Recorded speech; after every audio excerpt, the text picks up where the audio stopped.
Bonjour à tous. Aujourd'hui, j'avais envie de vous faire ce podcast sur la respiration et donc sur la pleine conscience.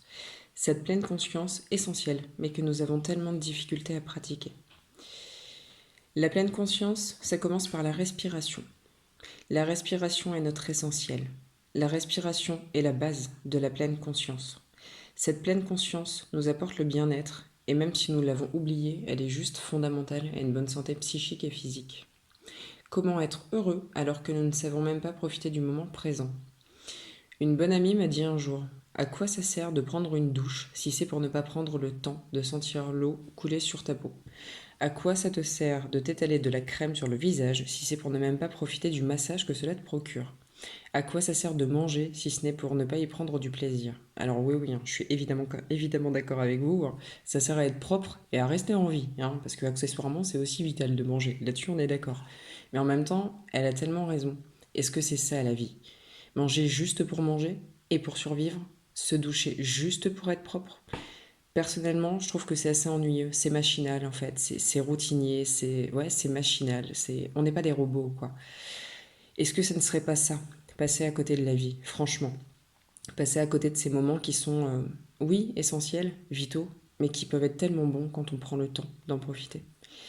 Alors évidemment, je donne des bons conseils que j'applique pas forcément tous les jours, ça c'est certain. Mais je m'efforce de le faire. Et quand je le fais, je me rends évidemment compte que me sens profondément bien. Je profite simplement de la vie, je profite de chaque instant, et donc je suis dans l'instant présent et nulle part ailleurs. On parle souvent de méditation. La méditation, je dirais peut-être, mais devrait en fait être une façon de vivre.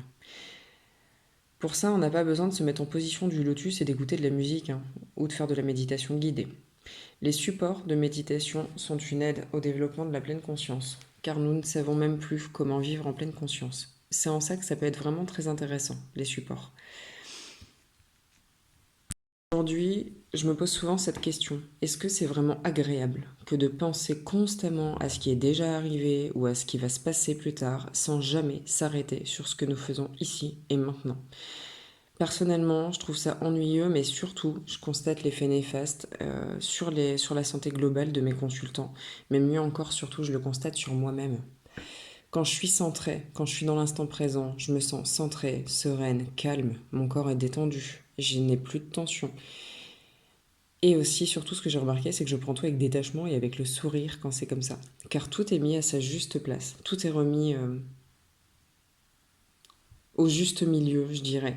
Et en effet, on fait souvent une montagne, enfin quand c'est comme ça, on arrive à constater qu'on fait souvent une montagne d'un événement qui n'est pas franchement dramatique.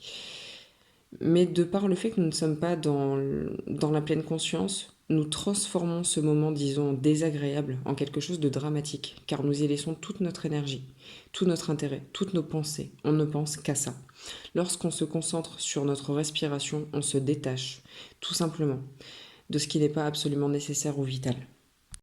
Nous ne savons même plus respirer. C'est pourtant l'élément principal, ce qui nous permet d'avoir conscience que nous sommes en vie. Avons-nous seulement conscience que nous sommes en vie?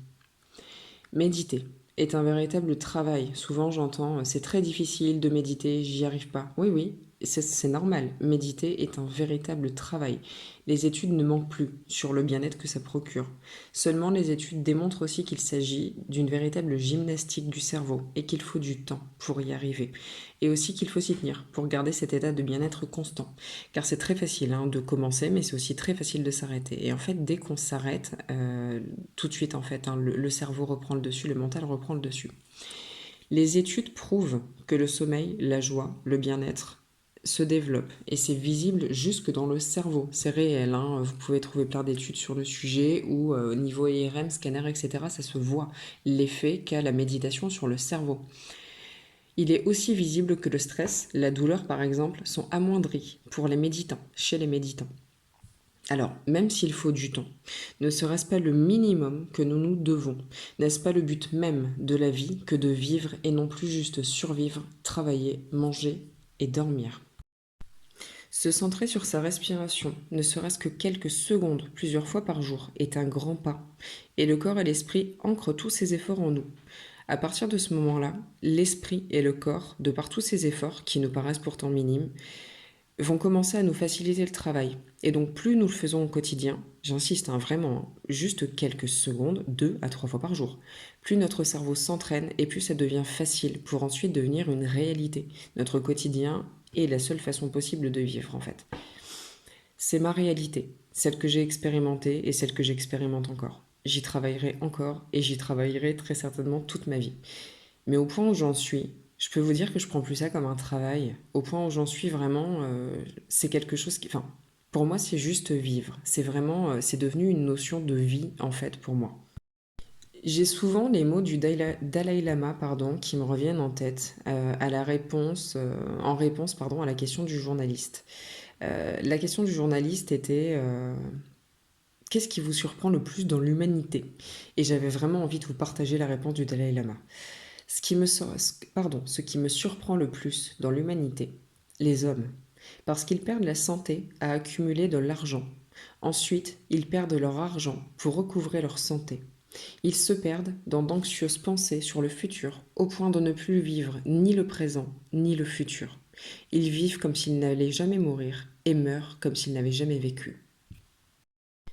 Je pense qu'il est intéressant pardon, de terminer sur cette citation dérangeante de vérité. C'est vraiment ce qui me vient.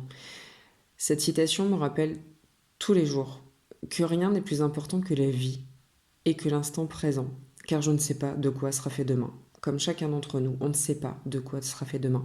Et donc, il est important de se rappeler que c'est maintenant qu'on doit profiter de la vie et pas demain, parce qu'il n'y aura peut-être pas de demain. D'où l'importance de profiter de chaque instant et de ne pas passer à côté de tous ces instants qui sont en fait véritablement merveilleux. Boire son café à l'extérieur, au soleil, si c'est pas un instant merveilleux, je ne sais pas ce que c'est quoi. Profiter de chaque moment, c'est vraiment ce qui me paraît le plus important et le plus fondamental. Et en fait, c'est ça la vie, tout simplement quoi. Si vous avez besoin d'accompagnement pour aller vers ce bien-être, je propose divers accompagnements comme les soins énergétiques pour apaiser l'esprit, calmer le mental, entre autres, mais encore bien d'autres techniques que vous pourrez trouver sous ce podcast en cliquant sur mon lien de réservation ou alors en me contactant directement. Vous trouverez tout dans le descriptif.